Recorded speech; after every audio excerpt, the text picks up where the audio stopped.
Welcome, Disc Jockey News. Mitch Taylor here, excited to bring to you another quick little hit, if you will, here in regards to prepping for your events.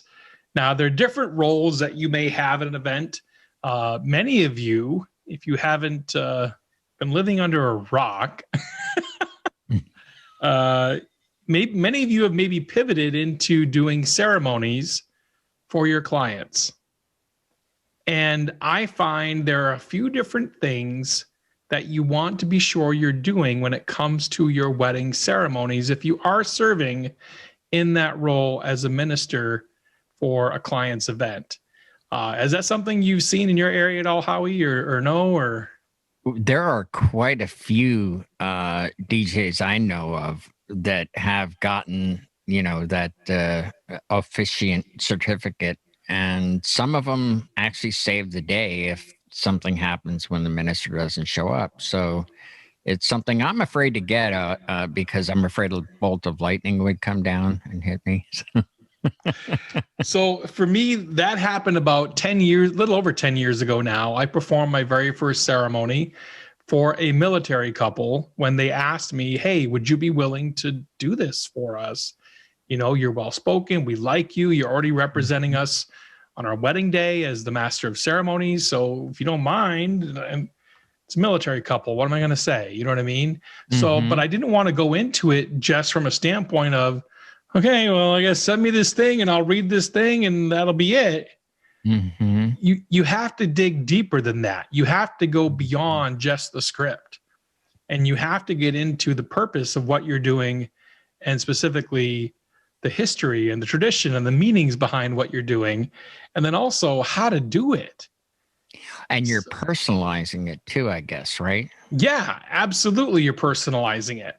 So in our quick video here tonight, I want to give you just a few things, pointers, tips, if you will, that will help you make your ceremonies better if you're performing them as a minister, or if you're coordinating them. You're showing up to run the ceremony for the music, right? And the microphones. Maybe you have to be the coordinator. Maybe it's in the parents' backyard, or we had a lot of, tent weddings happen with outdoor gatherings being more popular over 2020. So that might be something you're dealing with. So let's talk about a few of those things and ways to help you. So first off is going to be layout. Layout is crucial to a successful event. As you know, if you think about the DJ and the dance floor and the head table, if you think about a wedding reception, everything happens in one of two places. It happens either the head table or the dance floor. So you want those two places as centrally located as possible so everyone can see it, right? Ceremony is no different. So how do you lay out a ceremony for proper flow? Well, let's look at this. I always ask at a rehearsal, after I get everyone staged, and I normally will stage the bride and groom up where they're going to be standing, and of course the maid of honor and best man next to them, and the bridesmaids and groomsmen flanking out from them, right? Parents will be seated, the bride in the front row of her, the groom's parents in the front row of him, typically is how you'd lay it out. And then I'll ask, okay, besides our bride and groom here today, who are the two most important people here tonight? And everyone will say, oh, it's the maid of honor and best man. Oh, it's mom and dad. Oh, it's you. No. The two most important people are your last bridesmaid and your last groomsman. Why? Because they set the edges. They set the marks. And think about it. There's one shot to get that right. When they walk in, the whole thing happens, it lays out and it flows. And if they're like this, then what are all the photos going to look like? That's etched in the mind forever. So they're the two most important. So we use theater terms in regards to setting a mark, staging. And I say, okay, look behind you. There's that fence post. Make sure you're on that third fence post away from where the bride and groom are. Okay, cool. Or look in front of you. There's the window, line of the window right there. That's your mark. Whatever that mark is, to put that visual in their head of where they're going to stand for that moment. So that's the first thing I would recommend is staging and layout. Another part of the layout that you want to look at is specifically how it's set up. If you had that kind of layout, you as a minister would go through an introduction, which is like a welcome, right? You would probably go through a charge to the couple, which is like your sermon if you were in church.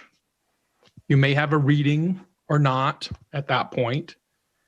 And then after the reading, the bride's going to pass off her bouquet to her maid of honor. She's going to turn and face her soon-to-be husband. They'll hold hands, and you have your vows. Now, at that part of the sales meeting or planning meeting, whatever I'm in at that point in time, I'll say to the bride, okay, that's how every single wedding ceremony is laid out in the United States. Mm-hmm. What's wrong with this layout? And she's like, what's wrong? I don't know. What do you mean what's wrong? That's how it's always done. Okay. At that point in time, you're facing your husband, right? Yes. What's your mom seeing? Well, if mom's seated in the front row, she's seeing her daughter's back, right? Mm-hmm. So our recommendation as event planners of people that have planned and produced hundreds of ceremonies over the years is to flip your front rows. Put the groom's parents where the bride's parents would traditionally sit. Put the bride's parents where the groom's parents would traditionally sit. Now they get to see their son or daughter as their children speak their vows to each other. Mm-hmm. It's much more meaningful and enjoyable for the parents at that point in time versus they get to see a back.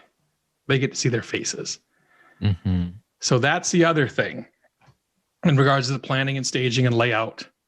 And then I want you to dig deeper and think about you're the person in control of those memories. You're the person charged with making sure that ceremony goes off exactly how it should. So another quick tip is after your introduction, whatever you say, don't forget, please do not forget to tell your guests to be seated. I had a wedding once, and this is God's honest truth. Me and my assistant and I should say, were up on the knoll, and they asked the groom's friend to be the minister. He seemed okay at rehearsal. Introduction, guests are still standing. After his charge of the couple, guests are still standing. Going into the reading, guests are still standing. And here's my assistant and I doing this. Because, guests are looking at him, right? He's looking out towards us, right? We're up on the knoll. We're doing this. And he looks up and he says, sit down, sit. Oh my God, I'm an idiot. Sit down, he says. Oh, no. Dude. Wow. Trying to help you out.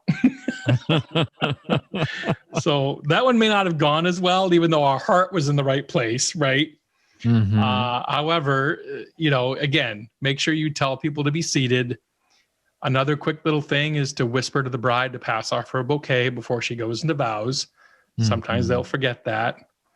And then the other thing is during the kiss. I gave this to Mike Walter years ago. He still comments about it. During the kiss, don't just stand there. Get out of the way. A quick sidestep is all you have to do. Mm-hmm. I now pronounce you Mr. You may kiss your bride. Boom, and get out. Photo ops or everything. It's a quick little thing, and they don't need all those photos later on. With you in it. With you in it. I mean, you may be their best friend. That's okay. You're still not the guy they want on the mantle. I'm just saying, Yeah. And so finally, as I wrap this part up here for you with tips in regards to performing ceremonies and planning ceremonies and helping to coordinate ceremonies, you need 3 things to walk down an aisle.